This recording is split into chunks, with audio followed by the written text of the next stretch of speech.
From the library of the New York Stock Exchange at the corner of Wall and Broad Streets in New York City, you're inside the Ice House, our podcast from Intercontinental Exchange on markets, leadership, and vision in global business. The dream drivers that have made the NYSE an indispensable institution of global growth for over 225 years. Each week, we feature stories of those who hatch plans, create jobs, and harness the engine of capitalism.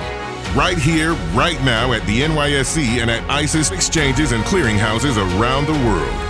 And now welcome inside the Ice House. Here's your host, Josh King of Intercontinental Exchange.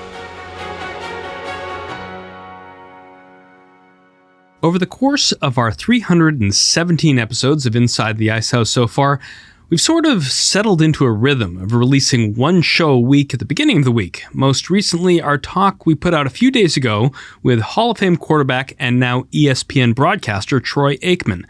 And every once in a while, there's an occasion to change our rhythm, to note a special or an important day, and today's one of them.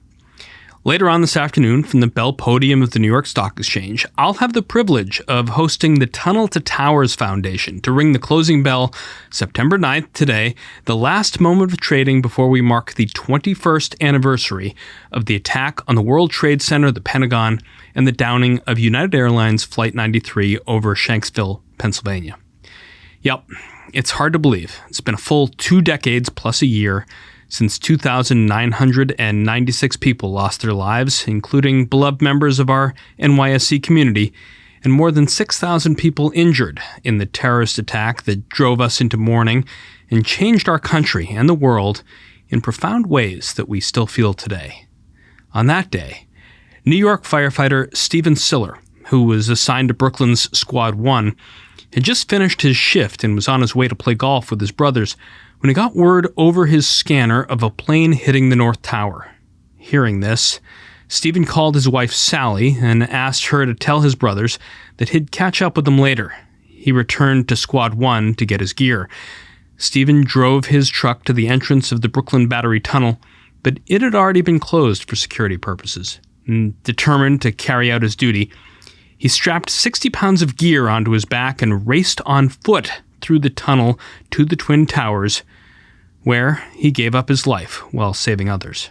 In his honor, the Tunnel to Towers Foundation was born, and in the 21 years since has helped America's heroes with over $250 million raised by providing mortgage-free homes to Gold Star and fallen first responder families with young children, and by building custom-designed smart homes for catastrophically injured veterans and first responders. The foundation's also committed to eradicating veteran homelessness and aiding the victims of major U.S. disasters. And also on that same day, in the skies above the United States, then President George W. Bush began a cross-country odyssey that would take him from a previously scheduled event in Sarasota, Florida, to Barksdale Air Force Base in Louisiana, and then on to Offutt Air Force Base in Omaha, Nebraska, and finally back to Andrews Air Force Base in Maryland, where the president made his way back to the White House in Washington, D.C., which, it was feared, would also be on the target list. As Dave Wilkinson, a Secret Service agent who I'd worked with during the Clinton years and who traveled with the president on 9/11, told an interviewer, "I could tell you one thing emphatically, and that is no one knew what was going on." But another person on the plane was taking detailed notes, and that was my friend Ari Fleischer, then the White House press secretary and now the head of his own firm, Fleischer Communications. It took Ari a while to process his notes and his thoughts from that day, but starting in 2013, he assembled them in a minute-by-minute timeline that he reshared with readers in all of its harrowing detail on Twitter. It was, and remains, a riveting read if you want to find it online.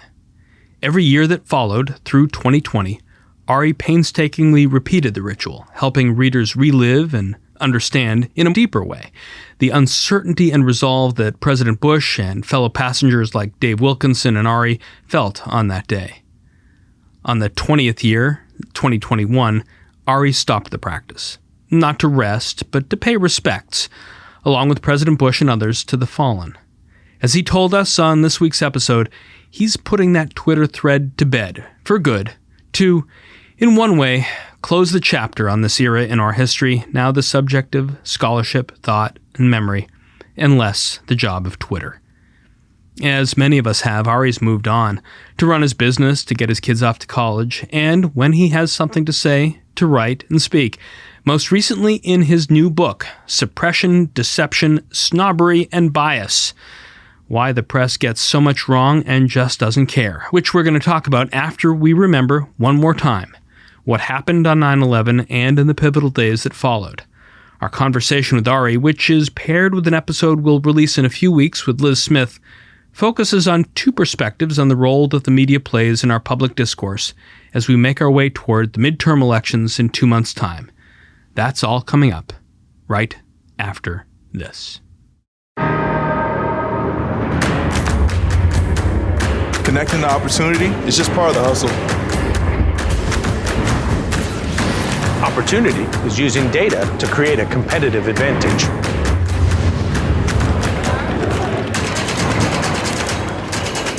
It's raising capital to help companies change the world. It's making complicated financial concepts seem simple. Opportunity is making the dream of home ownership a reality. Writing new rules and redefining the game. And driving the world forward to a greener energy future. Opportunity is setting a goal and charting a course to get there. Sometimes the only thing standing between you and opportunity is someone who can make the connection. At ICE, we connect people to opportunity. As I mentioned in the intro, I'm privileged to know and count as a friend a number of White House press secretaries. Joe Lockhart was a guest on this podcast a while back. And our guest today is my old friend Ari Fleischer, the White House press secretary to President George W. Bush. Ari was on post during one of our nation's most pivotal moments and is now the president of Fleischer Communications. He's out now with his new book, Suppression, Deception, Snobbery, and Bias: Why the Press Gets So Much Wrong and Just Doesn't Care, out now from Broadside Books. Ari, welcome inside the Ice House. Thank you, Josh. Thank you for having me. I was up in Wyndham this weekend writing another piece for the magazine. I see a big bang going on up there. Will we see the Fleischers at the golf course before the winter sets in? Oh, gosh, I wish I could be up at that golf course. I've never done that. In all my years, which are now some 12 years at Wyndham, I've had drinks there. I've never played golf there. It's a great track, man. I'm there most Saturdays and Sundays if you ever want to come up. Oh, I wish I could. I wish I had that time right now. All right. Well, we're going to talk about what's taken up your time, Ari. I want to start a little off topic, but maybe not too much so. Back in 2013, the Washington Post did some pretty straight reporting about your straight reporting. It's a first-person account, and it begins like this, and I'm going to quote, 14 years ago, right around 10 p.m. Eastern, I was in my room at the Colony Beach Resort in Sarasota, Florida. It was almost bedtime. So, boy, Ari, we're recording this episode on August 29th, but are going to be publishing it a few days before we mark the 21st anniversary of September 11th here at the New York Stock Exchange. Tell me about that writing assignment you took on now 9 years ago. You know, my job as press secretary was really just to be around the president, keep my ears open, my mouth shut, and take notes as I needed to help remind me or my staff of what the president did or said so that we could talk to reporters and answer their questions, and just so I could generally stay informed. Press secretary just kind of hovers right by the president. Well, on September 11th, it was quite the day to hover by the president. You know, I instantly recognized the magnitude of what was going on once the second plane hit the second tower. Everybody instantly knew America was under attack. And I kind of glued myself to the president's side and just took down verbatim notes on everything the president did and said that day. And I have some 6 single-spaced 8.5 by 14 sheets of paper with contemporaneous quotes of everything the president did and said. Why did you think 12 years later you needed to put it down the way you did? Well, then what happened, and this is kind of quirky, but 12 years later, I got my first iPhone. And I had on the wall of my office pictures of September 11th. And so I snapped a picture of it. And because it's so easy on an iPhone, I could instantly put it on Twitter. I used to have Blackberries, wasn't quite the same. And then I took a picture of another picture that I had on my wall and put it on Twitter, and another and another. And I started to see this interesting reaction on September 11th, 2012. And what I recognized was there's a story to be told here using my iPhone and using Twitter that I never thought of before. And so as I got ready for the following September 11th, 1 year later, I really went back and thought about what happened that day. I took out my notes. I found photos that I had stored up. I found new photos that I wasn't even aware of that were online. And I relived the day, Josh. I just went back and tweeted that day. I live tweeted it as if it was unfolding before our very eyes at that moment of September 11th, 2013, September 11th, 2014, and so on. And I was stunned by the response. I mean, so many people tuned in, as it were, to my Twitter feed to get a live broadcast of what happened from the inside on September 11th. Will you be doing it again? You know, Josh, I did not do it for the first time ever on the 20th anniversary of September 11th because I was down at Ground Zero. And so I went for several of the ceremonies and to pay respects, and I was broadcasting live for Fox News that day. But I've made the decision, and I guess you're the first to know, I am not going to pick it back up again. I think it's time now that we've gone 20 years to let the events speak for themselves, to let people's memories speak for themselves. I don't need to retweet it every day anymore or once a year anymore. A lot of high school teachers have come up to me and told me they use it as a guide for their class, for little kids, younger kids who are too young to know about September 11th. And that really touched me, and it almost makes me want to continue to do it. But it's exhausting. I mean, reliving that day, and I don't have the most exhausting story to tell. There are many others who suffered and lost loved ones that day, far worse than anything I went through. But it really drains me to relive that day the way I do it. And I just think the time has come. 20 years is enough. And no, I'm not going to I will not tweet it anymore. You know, a few blocks from where I'm talking to you today, President Bush was standing on the rubble of Ground Zero with a retired FDNY firefighter named Bob Beckwith. Here's what he said that day.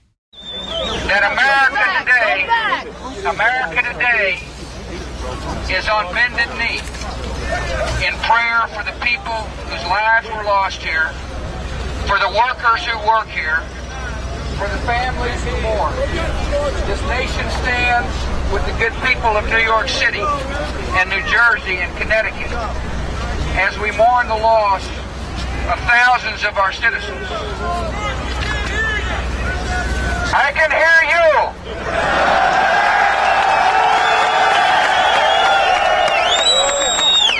I can hear you. The rest of the world hears you, and the people who knock these buildings down will hear all of us soon. Ari, what are your memories of that? Yeah, I was standing some 10 or 15 feet away from him when he did that.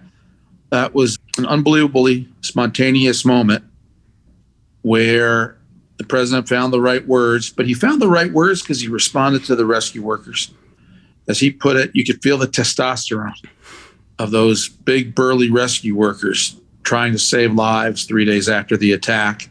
And they were yelling at him that they couldn't hear him. So he heard them yell, "We can't hear you, we can't hear you," because he just had a megaphone, one of the bullhorns in his hand that one of our advanced people was able to find at that moment. And those words just came naturally to him.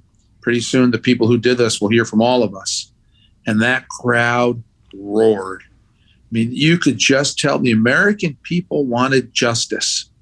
They wanted to strike back at those who did this to us. And the president captured that moment in that one sentence. So that was Friday, September 14th. Monday, Correct. September 17th, all eyes are again New York City. The stock exchanges have been closed since September 11th. The telecommunications infrastructure that ran the exchanges, which ran beneath the World Trade Center, had been crushed. It was put together again with baling wire and chewing gum so that markets could reopen. Really a heroic effort by thousands of people. And they're up on the floor to recognize all the work that had been done, standing side by side, Governor Pataki, Mayor Giuliani, Senator Schumer, Senator Clinton. Ari, think about those names and in the 21 years since, standing shoulder to shoulder. What has happened since then and the ability to be shoulder to shoulder at a moment like that? And it was shoulder to shoulder on September 12th in the cabinet room when the president convened a meeting of congressional leaders that morning. And there wasn't a Democrat in that room, Josh. There wasn't a Republican. They were just Americans. And it was palpable. You felt this nation come together. It's just tragic to me that it took an attack on our country to make us come together. We were pretty divided back on September 10th, 2001. There were still many people who thought George Bush stole the 2000 election from Al Gore in a recount. There were many Democrats who boycotted George Bush's inaugural. And it was kind of an angry time. It was nowhere near as badly polarized as it is now, though. I just think people came together. Our unity was in an instant on September 12th. And it lasted for maybe a year or two. And really what started to undo it was as the Iraq War went south. People supported the Iraq War in overwhelming numbers. Congress voted for it overwhelmingly. The American people supported it when they believed that Saddam had weapons of mass destruction as we thought they did. And then as the war started to drag on and go longer and we were never able to find the weapons of mass destruction, the anger started to build, polarization started to grow, the hatred toward George Bush got fierce. And it's only gotten worse ever since then to the point we're at today. I hope it doesn't take another national tragedy to remind us that we're all in this together, that we are all fellow citizens. But it almost feels like that's about the only thing left that would bring us back together. Leadership also, though.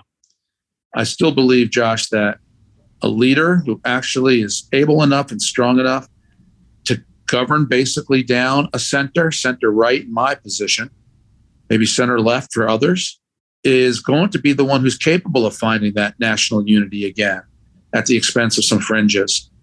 But absent leadership, I sure hope it just doesn't come down to another national tragedy. Yeah. Ari, over the weekend, I was listening to some of your podcasts talking about the book, and I think on one of them you said, look, you've already got your memoir, Taking Heat. That was out back in 2005. It hit the New York Times bestseller list. You said that these days you're pretty much minding your own business, running your consulting firm, focused on sports. Why was this a time for you to jump back into the fray, trying to shine a light on the third rail, really, between the fourth estate, the media, and estates 1, 2, and 3, the legislative, executive, and judicial branches of government? Because I got fed up. I got fed up watching how I think the American press is one of the forces that polarizes us. I'm just convinced, Josh, as a conservative, that the media is no longer biased in the sense of left and right. They've always been liberal. But there was a time when I was press secretary where they tried to be objective. And I really think that under Donald Trump, they stopped trying to be objective. I think the press reached a conclusion largely that Donald Trump was a threat to the republic and that he needed to be stopped. And their journalism has reflected that. And the reason I wrote the book and point out example after example of unbalanced, improper, biased coverage where the left does something and the press looks the other way, the right does identical things and the press hammers them for it, is that that's what's polarizing us.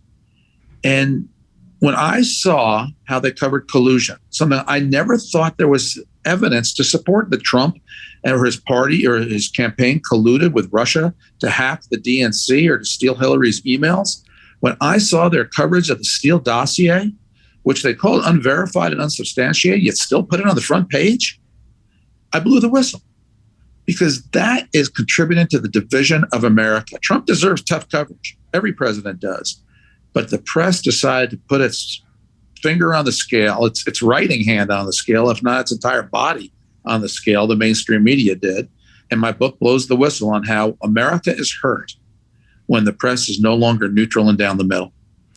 Talking about putting stuff on the front page, Ari, looking through the book, reading it, one of the real innovations of it, and I'm curious how you felt actually sitting back again behind the screen to try to put together a couple hundred pages. But compared to how books were written when you did Taking Heat in 2005, is the ability actually to reproduce newspaper headlines as they appeared, whole tweets by people who helped magnify your points, even the handwritten notes of FBI agent Peter Strzok, not in some middle photo section of a book, but as the running part of your narrative. How did that really help you write the book and make your arguments? Well, the book is full of illustrations because as I wrote it, it just dawned on me the best way for a reader to maybe accept what I'm writing is to see it with their own eyes. It's one thing for me to describe how Anthony Scalia, Supreme Court Justice, when he died, his headline was Supreme Court Conservative Dismayed Liberals. When Ruth Bader Ginsburg died, her front page Washington Post headline was A Pioneer for Equality. And I laid the two out and I made the case. Why wasn't her headline a liberal who dismayed conservatives? Or why wasn't Anthony Scalia's headline A Pioneer for Justice? Why weren't they equal? When Aleida Kagan, Supreme Court nominee, went before the Senate Judiciary Committee, her headline in the New York Times was She Follows Precedent and Doesn't Offer Many Answers, which was absolutely accurate. People don't answer questions about court cases anymore. That's been going on for decades. When Brett Kavanaugh went before the same committee and didn't answer questions, his headline was Kavanaugh ducks questions. Why did she follow a precedent, but he ducked questions? And it drives me crazy, Josh, because in all things, I try to be fair. You know, I have regularly praised President Trump when it came to policy, former President Trump, and I regularly criticized him on Fox News as a Fox News contributor for many of his tweets that went too far, or the things he said, or the things he did. I instantly, the day the election was called for Donald Trump on that Saturday in November, I instantly said, I'm an American before I'm a Republican, and I congratulate the president-elect. And I always adhere to that. But I try to be fair. And I think the press stopped being fair, and that's why I wrote the book. Speaking of your propensity to be fair and critical and be critical of President Trump at times when you thought it was appropriate, you said on page 60, and I'm going to quote you here, certainly the biggest mistake made by Trump was his decision to host a rally on the Ellipse. And, you know, I understand your breakdown of the media's response to it, but what do you think would have been the proper response? We're 20 months out. What should we have done with what happened on January 6th? Where I fault President Trump was he never should have put nitro and glycerin anywhere near each other. He called a rally on the same day that Congress was voting. What did he think would happen? And when you're the president, you've got to have the judgment not to inflame wings or fringes in our society. Sure, people have the right to call it a stolen election. I don't think it was stolen. I think Joe Biden won. People have the right to call it whatever they want. Stacey Abrams never fully conceded her race. Cory Booker, a senator from New Jersey, said that the Georgia governor's race with Stacey Abrams in 2018 was stolen. Sherrod Brown, Democrat senator from Ohio, said it was stolen. People have the right to say these things. They have the right to peacefully protest and argue an election was stolen. A president should have the wisdom not to do that the day Congress is voting. And that's what I faulted him for. I fault the people who rioted. I fault the people who broke into the Capitol, the people who attacked the police, the people who interfered in our democratic process. They're the ones I blame for the riot. I don't blame President Trump for the riot. I blame the president for lacking the wisdom not to create an environment which led to the riot. Ari, you were famously a co-author of the GOP autopsy of Mitt Romney's loss in 2012, and you were quoted at the time as saying, "The fact remains, America's demography is changing and that won't stop. So let's just say Donald Trump wins the election because of his unique appeal to blue-collar Democrats. The report will be valid for his successor most likely." That's what you said. If you were constructing an autopsy on 2020 for his successor to 2024, what would you write? Yeah, you know, I was right about demographics and wrong about Trump. The reason Trump lost in 2020, Josh, was because of white suburban women, mostly Republican women. He alienated enough of them while he gained votes with his Hispanic community and the Black community. He got 3 times the McCain vote among Blacks and doubled the Romney vote among Black Americans. 19% of Black males voted for Trump. 1 out of every 5 Black guys voted for Donald Trump. I mean, the Republican Party is, interestingly, really growing in minority communities now, particularly with Hispanics. I think it's fair to say Democrats are losing Hispanics. I'm not sure Republicans have got them yet, but they're trending that way. And the blue-collar working class Americans are increasingly flaking off from the Democratic Party and identifying with Republicans. Republicans are losing college-educated voters, suburban voters. This is where the Glenn Youngkin victory in Virginia was so fascinating, because he was able to keep the suburbs and keep the blue-collar gains. That's the future for Republicans. I think Donald Trump will have similar challenges heading into 2024. I think that he's alienated and scared a lot of college-educated suburban women, but he does do tremendously well and excites blue-collar people. So, Ari, now as we sort of dive a little bit more into these interesting topics that are in the book, that I think as I listened to your podcast you did with Bill Bennett, I mean, you've been thinking about this for 2 years, but bring up a couple things that have happened even since your book appeared on the shelves. The Fourth Estate has a big role to play in the outcome of elections, and it's a big business. So Discovery Communications merged with Warner Media earlier this year, creating Warner Brothers Discovery. AT&T gets about $40.4 billion in cash and Warner Media's retention of its debt.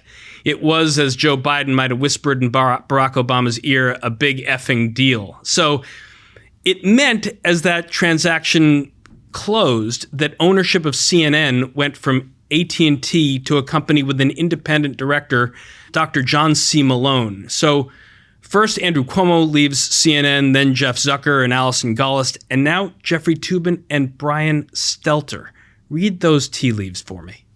What's going on? The CNN experiment is a fascinating one, and it's one of the things I teased out in my book. Is there a market for down-the-middle objective news anymore?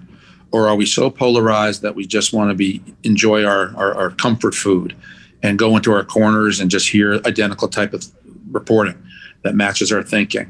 If CNN can be profitable as an objective down-the-middle news source, it would be great for America. My problem with what's going on is CNN's going about this all wrong. If they're going to do it, just do it. Stop doing it in drips and drabs. If they're going to make the case, and I had a chapter on CNN in my book showing just how off the wall they became, how opinionated, how liberal, how their anchors were encouraged under Jeff Zucker, the former head of CNN, to let their opinions rip, particularly if their opinions were anti-Trump and anti-Republican. They destroyed objective journalism at CNN. If they can get it back, do it all at once. Make a splash, fire everybody that you need to fire, do it all on the same day and announce the new CNN. But by a cut here, a cut there, a Band-Aid here, a Band-Aid there, all on the same old body, I don't think they're going to convince anybody that they're a new or different CNN. So here's what John Malone said on a CNBC interview about 10 months ago. And I'm going to quote him here. "I would like to see CNN evolve back to the kind of journalism that it started with and actually have journalists, which would be unique and refreshing. I do believe good journalism could have a role in this future portfolio that Discovery Time Warner is going to represent." So Malone uses the word evolve. It's not cutting the Band-Aid off. It's taking steps. You see that strategy working? Does it have a chance? You know, that's an internal strategy. I think he's doing it that way to avoid a blow-up newsroom meltdown. They're so used to it that he's doing it in drips and drabs to slowly win a newsroom. But I don't think that's how they're going to win new viewers. If they're going to win new viewers, they've got to do this. They've got to be dramatic about it. They've got to make clear we're a new and different CNN. But it sure sounds like the same old CNN to me, with a little change here of an anchor, a little drop in there of a legal correspondent. But that doesn't add up to a big change. By my calculation, Ari, you were finishing your sophomore year at Middlebury in June of 1980, the date that CNN first went on the air. And I remember what it was like 11 years later. We would hang on every word from Peter Arnett in Baghdad on the onset of the first Gulf War. As you were leaving Middlebury and looking at the perspective in the 80s on broadcast, print, wire, magazine journalism, from the time you left Middlebury to your months on the road as a spokesman for Elizabeth Dole, what did you think of the work that was coming out of those? Well, my goodness, the New York Times was everything to me. You know, back in that era, I remember getting a subscription. I paid for a college kid subscription to the New York Times. It would come every morning in my dorm room. I loved reading it. And you kind of took it as if it's in the New York Times, it must be true. I don't know anybody who reads the New York Times anymore, Josh. Now, that's because I know a lot of Republicans, I suppose. And in my book, I show this, that one of the biggest problems journalists have is the American people read their papers by party. So Fox News is something like 93% Republican viewers and 7% Democratic viewers. New York Times is something like that in reverse in terms of Democrats read the New York Times. One of the executive editors, I quote him in my book about the New York Times, he said of his own paper, people who support Donald Trump probably don't read us. Well, that's half the country. 75 million Americans don't read you. And you just kind of say that, Mr. Editor, and glance right over. Why don't they read you? Don't you want them to read you? Well, they don't read you because you're biased. Journalism has changed so much, Josh, in my 40 years in this industry, where it really used to be absolute pursuit of the objective who, what, why. Who, what, why, where, and when, a little bit of that. To now, everything is so analysis. Everything is so opinion. And whose opinions are they? They're liberals. The people who go into journalism are overwhelmingly cut from the same liberal cloth. One of the things I did in this book was I hired an opposition research firm to pull the public voting registration information that's available to anybody of the 49 reporters who sit in those 49 seats in the White House briefing room. And I found by a 12-to-1 ratio, those reporters are registered Democrat to Republican. Only one Republican in the entire briefing room. And 12-to-1 ratio Democrats to Republicans. The rest are independents. Give me a room that's 12-to-1 Republican to Democrat, and the news will come out a lot different. And it affects everything from story selection, what's not news, what's fringe. One of my favorite headlines, I show it. Actually, this happened after the book, so I show it in speeches about my book, is when Alexandria Ocasio-Cortez won a special election or won a primary, and therefore became, for all intents and purposes, the next congresswoman from Queens in 2018. New York Times headline was Rising Political Star. Well, about 2 months ago, Maya Flores, a Republican, won a district on the border of Mexico and Texas as a Republican in a district that had been Democrat for 100 years. First Mexican-American elected to Congress. She ran on a platform of love of God, love of faith, love of country, love of family. The New York Times headline when she won was how she's an extremist. So AOC is a rising political star. Maya Flores is an extremist. Moving from the New York Times, Ari, another big effing deal in the media over the last couple of weeks was $525 million that Cox Enterprises paid to Jim Vandehei, Mike Allen, Roy Schwartz, and the team at Axios to bring Axios under the Cox tent. And you extensively quote an essay by Jim in Suppression, Deception, Snobbery, and Bias. What point is he trying to make, and how did Jim, Mike, and Roy create such a valuable media product when so much of the rest of the industry is struggling? Well, Jim Vandehei, after the 2020 election, wrote a really interesting article for Axios in which he said, we missed it. We reporters have missed what's going on in this country. We've missed how the Hispanic vote is trending. We have missed why Donald Trump rose and why this was such a close election. And I thought it was remarkably self-critical and refreshing. And I wished all reporters could engage in similar thought. And Axios has turned into a influential, excellent insider read, and it's very profitable because of advertising. They were able to get a lot of advertisers because there's so many elite eyeballs who read Axios. That's what gave it value. I still make the case, and I have examples in my book where Axios is liberal.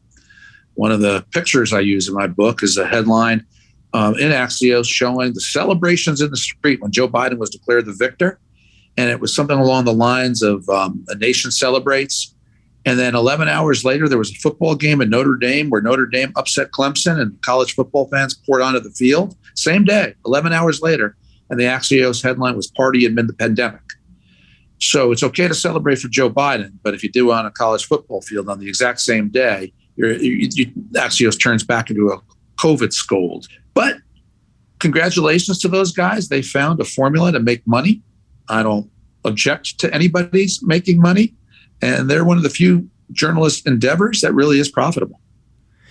One of the few journalistic endeavors that really is profitable, and certainly turning that into a realization for Jim, Mike, and Roy, who started from their own perch at the Washington Post into Politico and now doing their own thing and having it really pay off. When we come back, more with Ari Fleischer, author of Suppression, Deception, Snobbery, and Bias. why the press gets so much wrong and just doesn't care. And that's all coming up right after this. And now a word from Stellantis, NYSE ticker STLA. Their grandfather once crashed an auto show by driving through a plate glass window on purpose. Their father was the most awarded SUV ever. And their crazy uncle raced sports cars and won.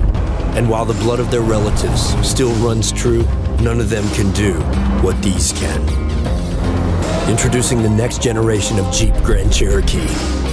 Available in 2-row, 3-row, and 4xe. The legacy lives on. Back now with Ari Fleischer, author of Suppression, Deception, Snobbery, and Bias, Why the Press Gets So Much Wrong and Just Doesn't Care, out now from Broadside Books.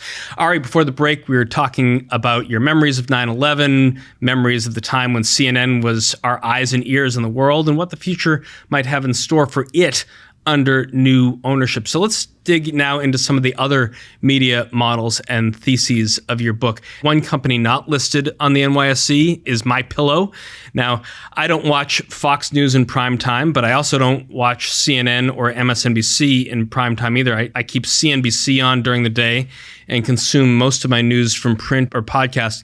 Can you break down where you see the Fox News business model today and how MyPillow and others really fit into the financing of a lot of content on that side of the ledger?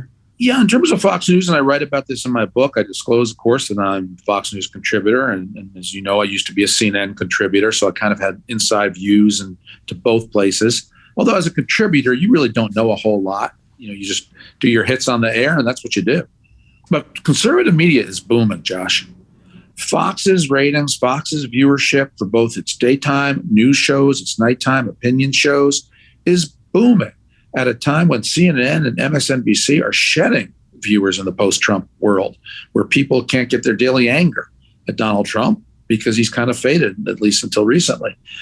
And when you look at conservative talk radio, conservative podcasts, booming.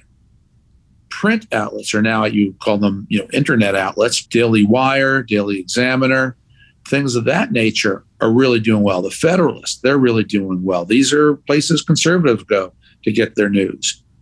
So the mainstream media is in decline in terms of viewership, and conservative media is booming. So speaking selfishly, on the one hand, I'm happy. My side is winning in communications, you could make the argument. But my book is about the opposite. My book is about the importance of having one place that all Americans can go and say, yeah, I believe the news. They told me what happened. I, as an American, will tell you what it means. We, the people, will decide how to interpret this news. But I found out what happened thanks to fair, down the middle, objective journalism. I think Fox's daytime shows are superb at doing that. I think Bret Baier's 6 o'clock news show is the best news show in the business. It is fair. It is neutral. It is old-fashioned objective. The reporters are actual reporters. The advertising side of it, the revenue side, I really have no insight onto that. So the MyPillow ads or anybody else's ads, I think everybody in media suffers from ads that are aimed at old people. That having young people is one of the most important things for viewers, and young people are just too busy to watch a lot of news. If you watch the network news, you'll notice almost all the ads are health related because it's an older audience. Indeed. I mean, talking about the mainstream publications or the legacy publications are, the Washington Post, of course, is owned by Amazon founder Jeff Bezos. But even Bezos has taken on President Biden. May 16th, he sent out really a 2-tweet message to the White House that was a shot heard around the world. And, it begins, "Look, a squirrel. This is the White House's statement about my recent tweets.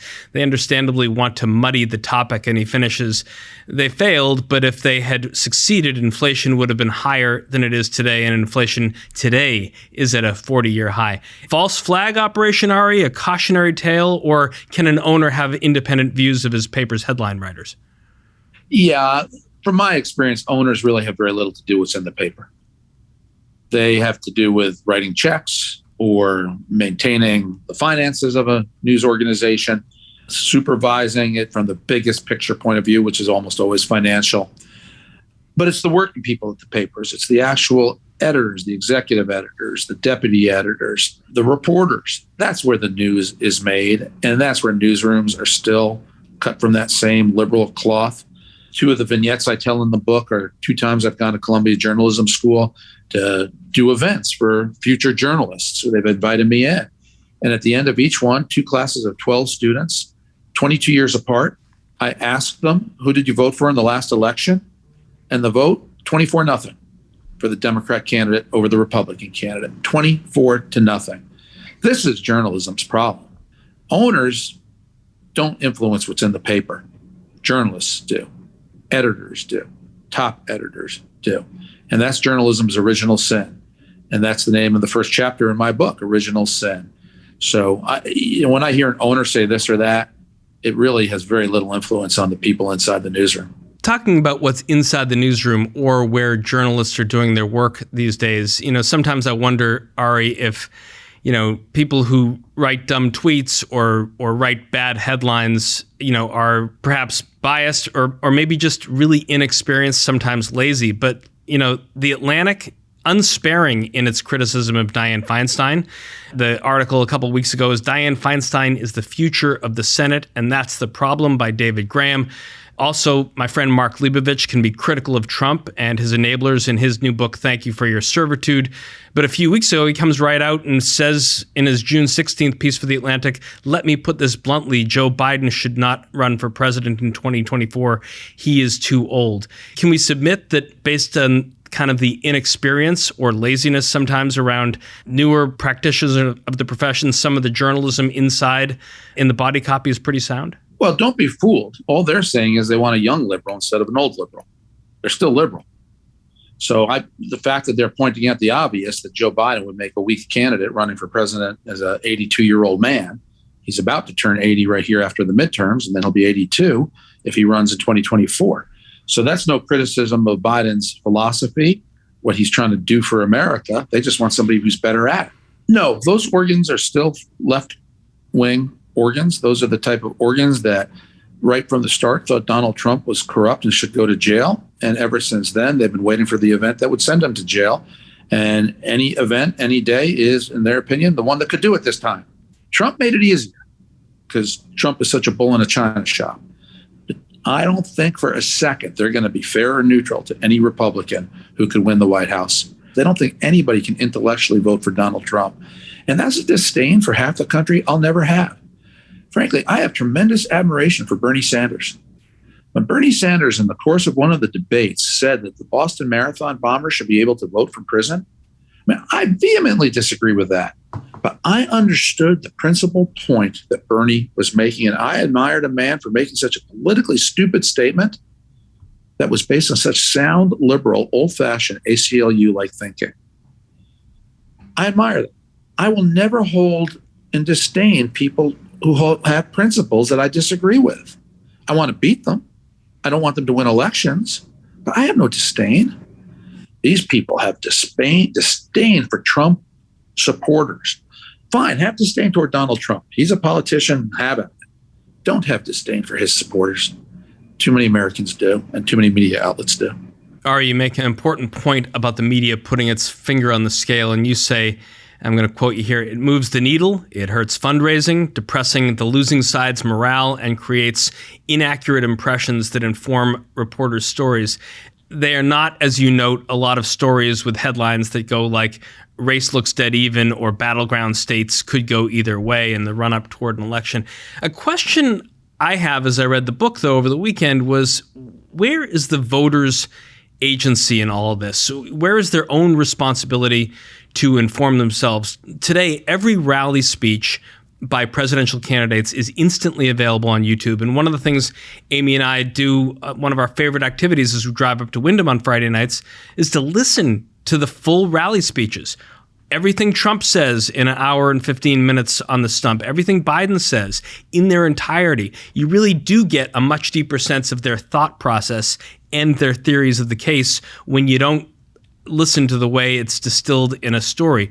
Why don't we skip the scale entirely? Enough with the headlines and the primetime shows on Fox and MSNBC and consume the content directly. Well, and just for the record, I listen to country music on my drive up to Wyndham. Look, Judge, I salute you, but you're rare. Most Americans don't have that type of consumption habit. They don't want to listen to a full rally speech. We want to be given the shorthand version of what took place as consumers. And that's where news media is failing us. They're not good at giving the full summary. What they're good at is giving the most extreme statement and then finding somebody to condemn it and calling it journalism. And that's true not only about Trump's speeches, but about the way they would cover a pro-life rally, or they promote the fringe so that they can sell more news. And they make the fringe sound as if that's all there is in America, while most of America is pretty darn centrist and sensible. Now, if you listen to a full rally, you're going to get a speech in context. There may have been one zinger in there that's designed to really energize a crowd. And I'm talking about left and right. Politicians do this. But to the media, that one zinger is the only story out there. A lot of the stories that you bring up in your book, Ari, have their origins, or at least show as a tool that a journalist uses, are polls. And I want to just hit on a thought about over-reliance on them. I mean, you bring up the case of Joni Ernst and Susan Collins and what a smattering of polls suggested the outcome of their races might be. Now, I worked for Mark Penn for a number of years when people actually answered their home phones and responded to a pollster's questions. If a lot of this is driven by where polls are, talk about the polling industrial complex and how that puts its own finger on the scale. Well, it's polling industrial media complex. Media loves polls like they're catnip, and they think they're all telling, which is one of the reasons they blew the 2016 election so badly. They universally, mainstream media, thought that Hillary would win in a landslide. And when Trump won narrowly, they were so shocked that they thought there had to be an external explanation for it. Voila, Russian collusion. This is what set America on this destructive path. You know, one of the cases I make in my book is that liberals are hurt the most by media bias, because take 16 in the polls, for example. If you read all those polls and you listened to Nate Silver, or you read the New York Times or watched CNN, you were convinced Hillary would win. So when it's midnight and you see she's losing, what do you conclude? There's got to be an external explanation. When you're told Trump colluded with Russia, and you're told that Mueller is investigating, and that Mueller comes back with a report that says no collusion, there's got to be an explanation. Of course he did it. You were told for years he did it. The mainstream media is hurting liberals way worse than they're hurting conservatives, because conservatives learned how to tune them out a long time ago. Liberals are still going through this grief period. You know, I just think polls should almost come in the category of kind of like ranges in sports. Don't give me the actual score. Just tell me if it's close. And, you know, if a poll shows it's a 20-point gap, okay, maybe it's a big gap. But if it's, you know, within 10, within 5 on either side, just call it close. Stop giving me, he's up by 2, he's up by 3, meaningless. Especially in an era where Republicans really are less willing to believe pollsters, which is a unvirtuous cycle. The worse polls are, the worse Republicans believe they are. The worse Republicans believe they are, the less they cooperate with pollsters, meaning the worse the polls are. So pollsters are really having a hard time figuring out how to get Republicans to either log on the internet, respond to a poll, or certainly on a phone call, stay on the line with a pollster. And it's yielding disproportionate sets of Americans who answer the polls more Democratic than Republican, which further tilts the polls. As we wind our conversation to a conclusion, Ari, let's at least make a little stop over at social media for a minute. You know, you and I started our conversation with the impact that your own Twitter feed had on thousands of readers starting in 2013. You now have 450,000 followers on Twitter, but you've already amassed half of that already on Truth Social in a much shorter period of time. What are the puts and takes of being on both platforms? Because I make a point to go over and read some people on Truth, but not a lot of other people who might be like me do. Yeah, and, you know, along the similar line, I typically watch CNN in the morning when I'm in the gym, and then I watch Fox in the afternoon. I like diversity of thought. I gain from it. This Truth Social experiment has really been fun for me. As you point out, my growth is far more rapid than Twitter's. I have no idea why. I don't know if maybe I'm not popular on Twitter, or maybe Twitter doesn't treat me as well as True Social does in terms of how my stuff circulates. But Twitter is still better established about having mainstream media journalists on there. And a lot of what I tweet because I want to reach journalists. I'm hoping I can wake them up to respectfully look at the other side, think of this good reason. Even if it's a sort of a pro-Trump reason, you ought to still look at it, journalists. And I hope I'm effective that way. True Social, it seems to me, you really don't have a lot of mainstream media on there. If they are, they just parachute in to cover the crazies and parachute out and write a story about crazies. Reinforces my thinking about how they just don't cover the news in context. But I've been enjoying being on both platforms. Nothing wrong with being on both platforms, and I'll continue that. One of the really nice things, Ari, that I've gotten out of following your feeds on a variety of social media platforms is the Ari Fleischer that isn't completely focused on politics and the media, the trips with your daughter to bookstores around the nation, the trips with your son to baseball parks around the nation. When social media works, it can work, right? Or do the haters and the bots ruin it for everybody? Well, look, first of all, it always works. If you don't care about the haters, social media always works. It's a nice way to amplify what you're thinking or doing. My Facebook page is overwhelmingly personal. I really try to keep politics off of it. So my stuff about my kids is on Facebook, not on Twitter. Twitter is really for me for politics, and I ignore what the haters say. But I think social media is a lot of what you make of it.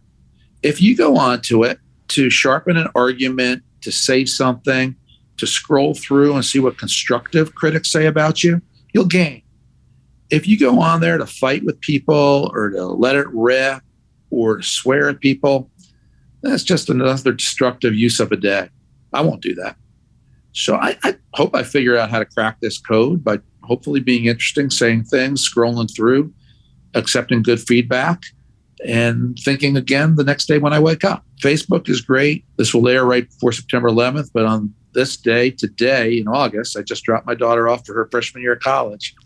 So for my friends, they get to know that, keep up with that. That's congratulations, Ari, on that. And, right before the pandemic, we had a big IPO here at the New York Stock Exchange where Australian golfing legend Greg Norman was on the floor of the NYSE, and we shared a friendly conversation about the time that President Clinton unfortunately hurt his leg on a late-night fall on the Sharks' property in Florida, and now Norman is leading the charge for Live Golf. And I listened as I was driving from Massachusetts back to New York yesterday to a podcast from the Wall Street Journal where Live Golf's COO, Atul Khosla, got a chance to speak really at length about the new tour's business model and also address the controversies surrounding it.